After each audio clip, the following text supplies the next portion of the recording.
Hi friends, ഇന്ന് ഞാൻ variety ആയിട്ടുള്ളൊരു ചമ്മന്തിയാണ് നിങ്ങൾക്ക് വേണ്ടി പ്രിപ്പയർ ചെയ്യാൻ പോകുന്നത്. അതിനായിട്ട് 5 വറ്റൽമുളക്, 1 സ്പൂൺ ഉഴുന്ന്, 1 സ്പൂൺ കടലപ്പരിപ്പ്, 1 സ്പൂൺ മല്ലി, ഇതെല്ലാം കൂടെ കുറച്ച് എണ്ണയിൽ നമുക്കൊന്ന് മൂപ്പിച്ചെടുത്തതിന് ശേഷം ബാക്കി ഇൻഗ്രീഡിയൻസ് ചേർത്ത് അരച്ചെടുക്കാം.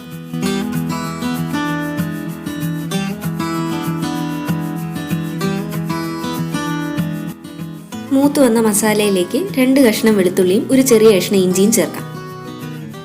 അരമുറി തേങ്ങ ഞാനിവിടെ ഗ്രേറ്റ് ചെയ്തിട്ടില്ല, ചെറിയ കഷ്ണങ്ങളായിട്ട് നുറുക്കിയിട്ടിട്ടേ ഉള്ളൂ.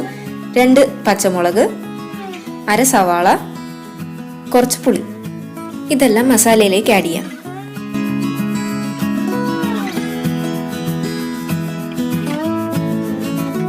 ആവശ്യത്തിന് ഉപ്പ്.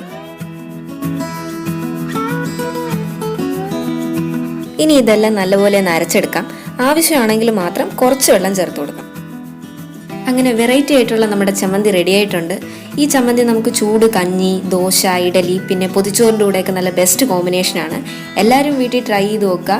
വീഡിയോ ഇഷ്ടപ്പെടുകയാണെങ്കിൽ ലൈക്ക് ചെയ്യുക, ഷെയർ ചെയ്യുക, സബ്സ്ക്രൈബ് ചെയ്യാൻ ആരും മറക്കരുത്. അടുത്ത വ്ലോഗിൽ കാണും വരെ ബൈ.